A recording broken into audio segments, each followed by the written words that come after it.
Hello students, welcome to lecture 11 of plant kingdom. Last lecture में हम लोगों ने जिम्नोस्पर्म जो है कंप्लीट कर लिया था। ठीक है, जिम्नोस्पर्म के बारे में हमने सारी चीजें कंप्लीट कर ली थी, जिसमें से सबसे इंपॉर्टेंट है उसके एग्जांपल्स। ठीक है, उसके एग्जांपल से रिलेटेड बहुत सारे क्वेश्चंस आते हैं।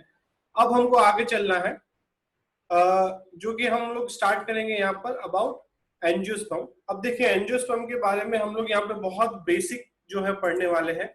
क्यों? क्योंकि एंजियोस्पर्म के बारे में हम लोग डिटेल में पढ़ने वाले हैं अलग चैप्टर्स में। उसके लिए सेपरेट चैप्टर्स है, जैसे फिफ्थ चैप्टर जिसमें हम लोग मॉर्फोलॉजी ऑफ एंजियोस्पर्म्स पढ़ेंगे। इनको फ्लावरिंग प्लांट्स बोला जाता है, तो morphology of flowering plants is the fifth chapter. उसके बाद सिक्स्थ चैप्टर है एनाटॉमी ऑफ फ्लावरिंग प्लांट। और जब आप लोग ट्वेल्थ में जाएंगे तो वहां पर एक चैप्टर आएगा, that is reproduction in flowering plants. Means सिर्फ एंजियोस्पर्म के लिए 3 चैप्टर डेडिकेटेड, 3 चैप्टर दिए हुए हमारे सिलेबस में। तो इस चैप्टर में हम लोग बेसिकली एल्गी कंप्लीट करते हैं, ब्रायोफाइट कंप्लीट करते हैं, ट्रेडोफाइट कंप्लीट करते हैं और एंजियोस्पर्म जिम्नोस्पर्म कंप्लीट करते हैं। एंजियोस्पर्म को इस चैप्टर में हम लोग डिटेल में नहीं पढ़ते, यहाँ पे सिर्फ एंजियोस्पर्म का एक इंट्रोडक्शन दिया जाएगा। सिर्फ डिटेल में हम लोग उनको बाकी के 3 चैप्टर्स में कंप्लीट करने वाले। ठीक है, अब यहाँ पे हम लोग थोड़ा इंट्रोडक्शन का पढ़ लेते हैं। फ्लावरिंग प्लांट्स और angiosperm the most recent and highly evolve plant, ये सबसे नए और सबसे ज्यादा इवॉल्व प्लांट्स है। Sporophylls are aggregated in plant. अब हमने देखा था कि बाकी प्लांट्स में टेरिडोफाइट्स, जिम्नोस्पर्म, इनमें स्पोरोफिल्स मिलते थे। यहाँ पर क्या हुआ, वो जो स्पोरोफिल्स थे, रिप्रोडक्टिव लीव्स थे, ये एक स्ट्रक्चर में कन्वर्ट हो गए, ये कंडेंस हुए, आज अपने पास पास आ गए और एक स्ट्रक्चर बनाया जिसको बोलते हैं फ्लावर। ठीक है, तो flower is a condensed stem. ठीक है, it is the most striking feature, therefore angiosperm are also called as flowering plants. ठीक है, तो फ्लावर जो है हमको सिर्फ एंजियोस्पर्म में देखने को मिलेंगे। अगर कोई आपको प्लांट दिखता है और उसमें आपको फ्लावर दिखाई देता है तो आप साफ साफ बोल सकते हैं कि इट इज एन एंजियोस्पर्म। स्टेमन जो है वो मेल सेक्स ऑर्गन होगा, जिसमें फिलामेंट होगा, एंथर होगा, जहां पर पोलन ग्रेन्स का प्रोडक्शन होगा। कार्पल जो है वो फीमेल सेक्स ऑर्गन होगा, इस rolled and partially sterilized to produce a stigma. ठीक है, स्टाइल एंड ओवरी। ठीक है, तो फीमेल जो रिप्रोडक्टिव पार्ट है उसमें 3 होंगे। सबसे नीचे होगा ओवरी, फिर होगा स्टाइल और ऊपर होगा stigma. Stigma is for attaching the pollen grains. तो मेल फ्लावर जो है उसमें जो है स्टेमेंस होंगे। स्टेमेंस क्या होगा, नीचे एक सिलेंडर लाइक स्ट्रक्चर होगा, फिलामेंट, और ऊपर एक एंथर होगा। ठीक है, चैम्बर। एंथर के अंदर चैम्बर्स होंगे जिनको हम पोलन सेक्स बोलते हैं, और पोलन सेक के अंदर पोलन ग्रेन्स बनेंगे। जब वो पोलन ग्रेन्स कंप्लीट हो जाएंगे, ये एंथर जो है टूटेगा और पोलन ग्रेन्स हवा में रिलीज होंगे। अब हवा के थ्रू, इंसेक्ट्स के थ्रू, बर्ड्स के थ्रू अलग अलग तरीके से पॉलिनेशन हो सकता है। वो पोलन ग्रेन्स स्टिग्मा के ऊपर आके बैठेंगे, वहां पे उसकी मैचिंग होगी। फिर जो है स्टिग्मा के बाद वो जो है स्टाइल के थ्रू फाइनली पोलन ग्रेन कहां पहुंचेगा, ओवरी में, जहां पे एग होगा, उसके साथ फर्टिलाइज होगा, फर्टिलाइजेशन होगा। वो सारी चीजें हम लोग डिटेल में आगे के चैप्टर्स में पढ़ेंगे, यहाँ पे वो सारे रिप्रोडक्शन हमको नहीं पढ़ना है। ठीक है, pollination occurs through several agencies but prominent among them is by animals, especially insect। ठीक है, pollination बहुत अलग अलग तरीके से होता है, बट सबसे इंपॉर्टेंट जो है, सबसे कॉमन जो है वो है इंसेक्ट्स के through. Pollen grains or microspores reach stigmatic surface found at the tip of carpel। ठीक है, तो पोलन ग्रेन जो है वो पहुंचेंगे माइक्रो स्टिग्मा के सरफेस पे और वहां से रिप्रोडक्शन आगे बढ़ेगा। फीमेल गैमेटोफाइट और embryo sac is highly reduced and generally develop into 8 nucleate stage prior to fertilization. ठीक है, जो फीमेल गैमेटोफाइट है, एम्ब्रियो सैक है, वो काफी रिड्यूस्ड है, हाईली रिड्यूस्ड है, और वो 8 न्यूक्लिएट स्टेज में पहुंचती है बिफोर फर्टिलाइजेशन। मींस एक सेल के अंदर 8 न्यूक्लियस होते हैं। सबका अपना अपना काम होता है, जब हम फर्टिलाइजेशन पढ़ेंगे तब डिटेल में पढ़ेंगे। उसके बाद लास्ट लेक्चर में भी हमने देखा था आर्किगोनिया जो है एंजियोस्पर्म में एब्सेंट होगा। ठीक है, instead there is one egg surrounded by 2 specialized synergic cells that attract the pollen tube. ठीक है, एक एग सेल होगा एम्ब्रियो सैक के अंदर और उसकी दोनों तरफ 2 सिनर्जिक सेल्स होंगे। ठीक है, और वो पोलन ट्यूब को अट्रैक्ट करेंगे। पोलन ट्यूब में मेल गैमीट्स आएंगे। ठीक है, the latter brings 2 non flagellate male gametes. ठीक है, और फाइनली जो है सिनर्जिड सेल जो है वो मेल गैमीट्स को लेकर आएंगे। 2 मेल गैमीट्स आने वाले हैं। ठीक है, एक एग के साथ फ्यूज होगा, एक एंडोस्पर्म के साथ फ्यूज होगा, इसलिए यहाँ पर डबल फर्टिलाइजेशन चीज होती है, जो कि जिम्नोस्पर्म में नहीं होता था। ठीक है, आगे चलते हैं इसमें। There occurs double fertilization, one produces zygotes hence embryo. ठीक है, तो एक दो मेल गैमीट आई पोलन ट्यूब में से एक फ्यूज हो जाएगा हमारा एग के साथ जो बनाएगा जाइगोट, और जाइगोट से बनेगा एम्ब्रियो। ठीक है, दूसरा मेल गैमीट फ्यूज होगा पोलर न्यूक्लियाई के साथ जो कि डिप्लॉइड है। देखो, एक न्यूक्लियस है मेल गैमीट के पास और दो न्यूक्लियस है पोलर न्यूक्लियाई के पास, तब ये दोनों फ्यूज हो गए तो बनेगा एंडोस्पर्म। कितने न्यूक्लियस हो गए? दो थे पोलर न्यूक्लियाई के पास, एक था मेल के पास, ट्रिप्लॉइड हो गया ये। ठीक है, तो जो बना उसको हम बोलेंगे एंडोस्पर्म। ठीक है, is formed by triple fusion, तीन न्यूक्लियस फ्यूजन ट्रिपल फ्यूजन, और जो एंडोस्पर्म बना वो बना ट्रिप्लॉइड। ठीक है, fertilised ovules ripen into seeds, ovule जो है फर्टिलाइज होके क्या बनाएगा? सीड्स बनाएगा। The seeds are covered by ovary wall, a fruit is technically ripened ovary. ठीक है, तो ओव्यूल्स कन्वर्ट हो जाएंगे सीड्स में और ओवरी कन्वर्ट हो जाएगी फ्रूट में, तो fruit is technically ripened ovary. Fruits not only protect the seed but also help in their dispersal. ठीक है, फ्रूट जो है वो प्रोटेक्ट करते हैं सीड्स को और डिस्पर्सल के लिए भी हेल्प करते हैं। ठीक है, यहाँ पर जाइलम में वेसल्स होंगे जो पहले के प्लांट्स में नहीं थे।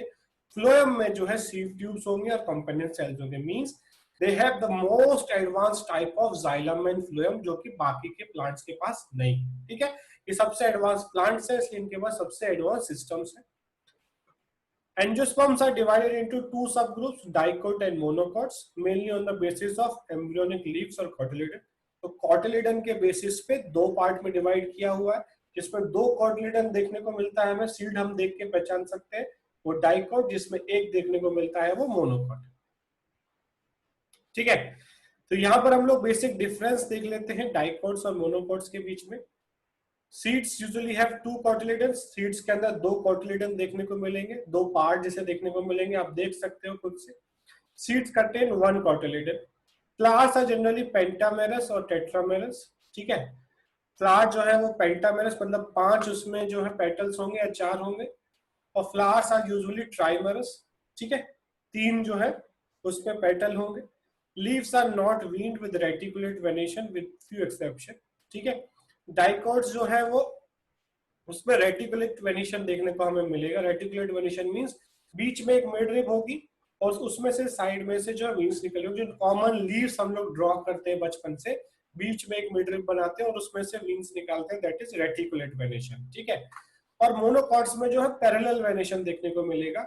ठीक है, जिसमें हमको पैरेलल लाइंस देखने को मिलेंगी। ठीक है, उसमें कोई एक मेन मिड रिब नहीं होगी। ठीक है, तो ये सबसे आसान तरीका है किसी मोनोकॉट और डाइकोट को पहचानने का। हम उसकी लीफ को दूर से भी, लीफ को तोड़ने की जरूरत नहीं है, लीफ को दूर से हम देख के पहचान सकते हैं। जैसे हिबिस्कस है, उसमें साफ साफ हमें देखने को मिलेगा बीच में मिडरिब होगी और उसमें से साइड में से जो है लीव्स विंग्स निकल रही होंगी, दैट इज रेटिकुलेट वेनेशन। याद रखना है डी आर, आप लोग पढ़ के बनने वाले डॉक्टर, डॉक्टर का शॉर्ट फॉर्म है D R, D for dicot, R for reticulate. याद रखना है डाइकोट में रेटिकुलेट वेनेशन होगा और मोनोकॉट में पैरेलल वेनेशन होगा।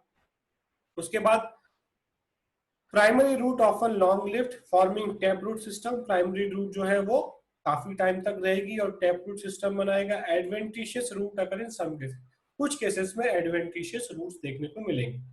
ठीक है, मोनोकॉट्स में प्राइमरी रूट जो है कम टाइम के लिए रहेगा और उसके बाद जो है एडवेंटिशियस रूट्स वहां से डेवलप हो जाएंगे। ठीक है, ये डिफरेंस हो गया। उसके बाद vascular bundle of stem are arrange in a ring. जो वेस्कुलर बंडल से मीन जाइलम एंड फ्लोएम का जो अरेंजमेंट है वो रिंग फॉर्म में होगा। यहाँ पर वो स्कैटर्ड होगा, कोई पर्टिकुलर डिजाइन नहीं होगा कि जाइलम एंड फ्लोएम इस पर्टिकुलर डिजाइन में प्रेजेंट होंगे, स्कैटर्ड होंगे पूरे स्टेम में। ठीक है, vascular bundle of the stem possess cambium. ठीक है, वेस्कुलर बंडल में कैम्बियम होगा। ठीक है, so that secondary growth is possible. ठीक है, मींस इसकी चौड़ाई बढ़ेगी, इसमें वुड फॉर्मेशन होगा डाइकोट में। मोनोकॉट में जो है कैम्बियम, जहां देखो जहां पे कैम्बियम प्रेजेंट है वहां पर सेकेंडरी ग्रोथ होगी और वुड फॉर्मेशन होगा। जो ट्रंक है प्लांट का, जो स्टेम है वो वुडी होगा। मोनोकॉट में वो सॉफ्ट रहेगा, ग्रीनी रहेगा। ठीक है, और उसमें कोई वुड फॉर्मेशन नहीं होगा, कोई सेकेंडरी ग्रोथ नहीं होगा। तो ये बेसिक डिफरेंस हो गए डाइकोट्स और मोनोकॉट्स के। अब हम लोग आगे जब इनको पढ़ेंगे तो और डिटेल में इनके डिफरेंसेस पढ़ेंगे। ठीक है, यहाँ पर हमको इतना ही रखना है। उसके बाद अगर हम लोग देखें यहाँ पर जो हमारा प्लांट किंगडम हम लोगों ने पढ़ा, वहां पर ये बेसिक हम लोग प्लांट्स के बारे में पढ़े, bryophyta, pteridophyta, gymnosperm and angiosperm. ठीक है, तो जिनके पास एम्ब्रियो है, अब एल्गी के पास एम्ब्रियो नहीं है, बाकी इन सबके पास एम्ब्रियो, तो इनके डिफरेंसेस देख लेते हैं। जैसे कि डोमिनेंट फेज अगर हम देखें तो ब्रायोफाइट में गैमेटोफाइट है और बाकी तीनों में स्पोरोफाइट है। ठीक है, इस तरीके के क्वेश्चन आ सकते हैं कि डोमिनेंट फेज कौन सा है। उसके बाद हम लोग बात करें अगर प्लॉइडी की, ठीक है, मेन प्लांट की प्लॉइडी मींस मेन प्लांट जो है उसका प्लॉइडी क्या है। ब्रायोफाइट में मेन प्लांट हैप्लॉइड है और बाकी तीनों कंडीशन में मेन प्लांट जो है वो डिप्लॉइड होने वाला है। ठीक है, उसके बाद डिफरेंशिएशन ऑफ बॉडी, ब्रायोफाइट जो है वो थैलस लाइक स्ट्रक्चर होगा, इसमें राइजोइड्स प्रेजेंट होंगे, रूट ट्रू रूट्स प्रेजेंट नहीं होंगे। बाकी तीनों में रूट, स्टेम और लीव्स कंप्लीटली ट्रू प्रेजेंट होंगे। वेस्कुलर बंडल जो हमें पता है ब्रायोफाइट्स में नहीं होते। फर्स्ट प्लांट जिनमें वेस्कुलर बंडल मिले वो टेरिडोफाइट्स, और बाकी तीनों में जो है हमको टेरिडो वेस्कुलर बंडल्स देखने को मिलेंगे। ठीक है, नेचर ऑफ स्पोर्स, यहाँ पर होमोस्पोरस एक ही टाइप के स्पोर्स बनेंगे, बाकी तीनों में जिम्नोस्पर्म और एंजियोस्पर्म में हमेशा हेटेरोस्पोरस बनेंगे, मींस दो डिफरेंट टाइप के स्पोर्स बनेंगे। और टेरिडोफाइट्स में होमोस्पोरस भी हो सकते हैं, हेटेरोस, दोनों के एग्जांपल्स हम लोगों ने देखे थे। तो टेरिडोफाइट जो है उसमें दोनों तरह के स्पोर्स देखने को मिलेंगे, होमोस्पोरस भी और हेटेरोस्पोरस भी। बाकी ब्रायोफाइट्स में सिर्फ होमोस्पोरस, और जिम्नोस्पर्म और एंजियोस्पर्म में सिर्फ heterosporous. Seeds and it's covering, seed जो है ब्रायोफाइट्स में एब्सेंट होंगे, ट्राइडोफाइट्स में भी सीड्स नहीं मिलते। जिम्नोस्पर्म में हमें सीड मिलते हैं बट वो नेक्ड होते हैं, विदाउट कवरिंग होते हैं, और एंजियोस्पर्म में सीड्स होते हैं विद कवरिंग होते हैं। फ्लावर एंड फ्रूट की बात करें तो फ्लावर एंड फ्रूट जो है ब्रायोफाइट, टेरिडोफाइट, जो तीनों में एब्सेंट है, ये सिर्फ हमको एंजियोस्पर्म में देखने को मिलेंगे। ठीक है, तो ये बेसिक जो है हम लोगों ने टेबल स्टडी कर लिया, इसमें से भी बहुत सारी चीजें आप समझ सकते हो और बहुत सारे क्वेश्चन इसी टेबल में से बन सकते हैं। ये टेबल अच्छी तरीके से समझ लो, याद कर लो। आगे चलते हैं हम लोग इसमें प्लांट के लाइफ साइकिल्स के बारे में, जो कि ऑल्टरनेशन ऑफ जनरेशन हम लोगों ने पढ़ा। जब भी हम पढ़ रहे थे कि भाई इसमें डिप्लॉन्टिक लाइफ साइकिल है, इसमें हैप्लोडिप्लॉन्टिक लाइफ साइकिल है, तो उसको थोड़ा सा और डिटेल में देखते हैं हम लोग। Life cycle of plant is called alternation of generation, मतलब कभी गैमेटोफाइट, कभी स्पोरोफाइट, फिर स्पोरोफाइट से gametophyte, that is called as alternation of generation. Both haploid and diploid cells can divide by mitosis.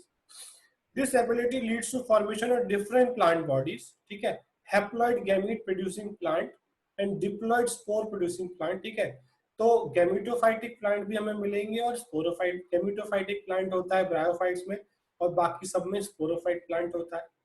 The haploid plant body produce gametes by mitosis. Following fertilization, the zygote may divide by mitosis to produce sporophyte और may divide by meiosis to produce haploid spore. ये हो सकता है, दोनों condition possible है।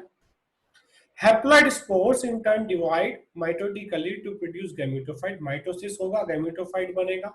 Thus, during the life cycle of a sexually reproducing plant, there occurs an alternation of generation between haploid and diploid phase. तो finally ये क्या कहना चाह रहा है कि एक प्लांट की लाइफ साइकिल में हैप्लॉइड फेज भी आएंगे और डिप्लॉइड फेज भी आएंगे, गैमेटोफाइटिक फेज भी आएगा, स्पोरोफाइटिक फेज भी आएगा। तो कौन से प्लांट में ये किस तरीके से होता है वो हम लोग पढ़ते हैं।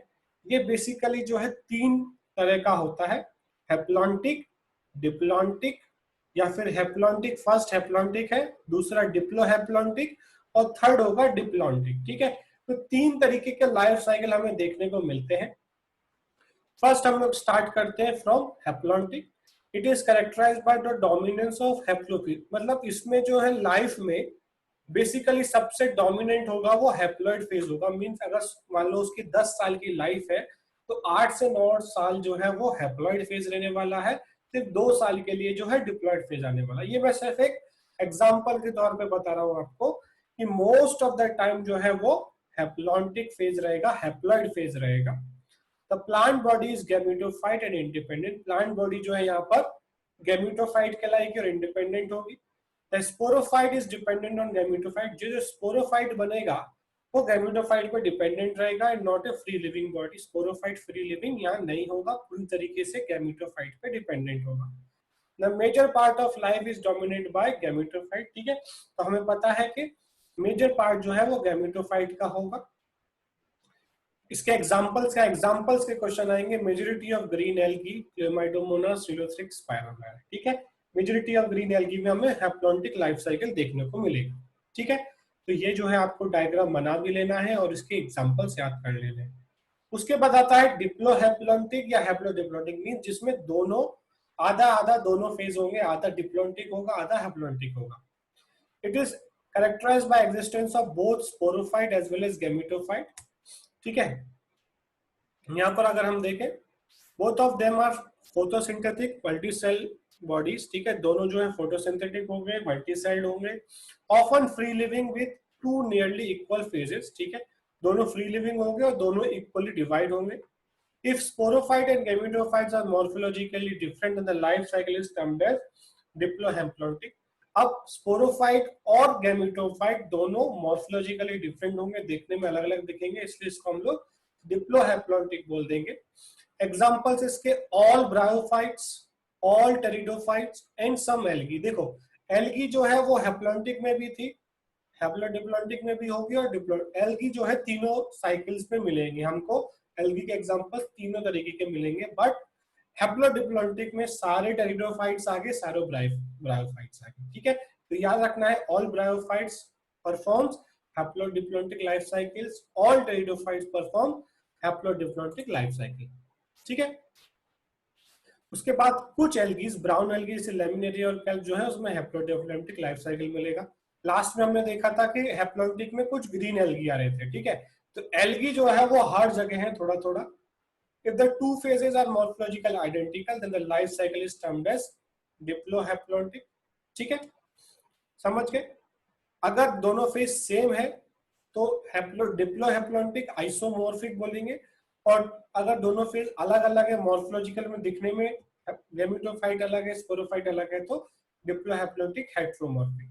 ठीक है, इसके एग्जांपल क्या है? Green algae, Ulva, Cladophora, brown algae and such as Ectocarpus. ठीक है, तो ये एग्जांपल्स हमें याद रखने। ये हो गया हमारा हैप्लोडिप्लॉन्टिक लाइफ साइकिल, जिसमें आधा आधा फेज जो है दोनों में डिवाइड होगा, गैमेटोफाइट और स्पोरोफाइट में।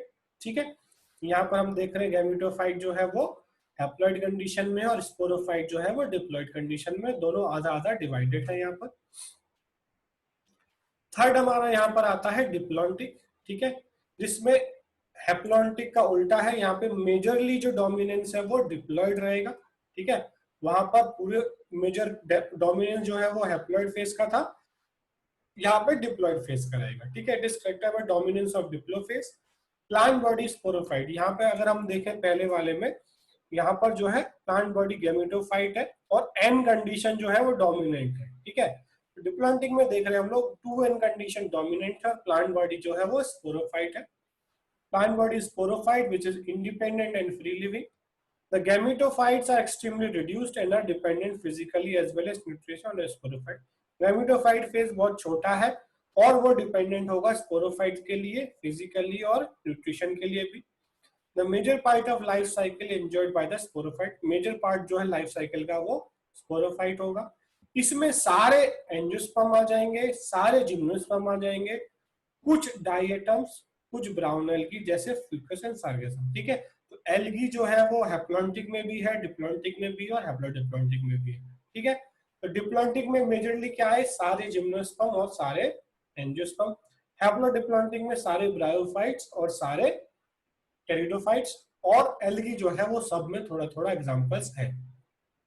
तो यहाँ पर हमारा जो है ये प्लांट किंगडम वाला जो चैप्टर है वो कंप्लीट हो गया।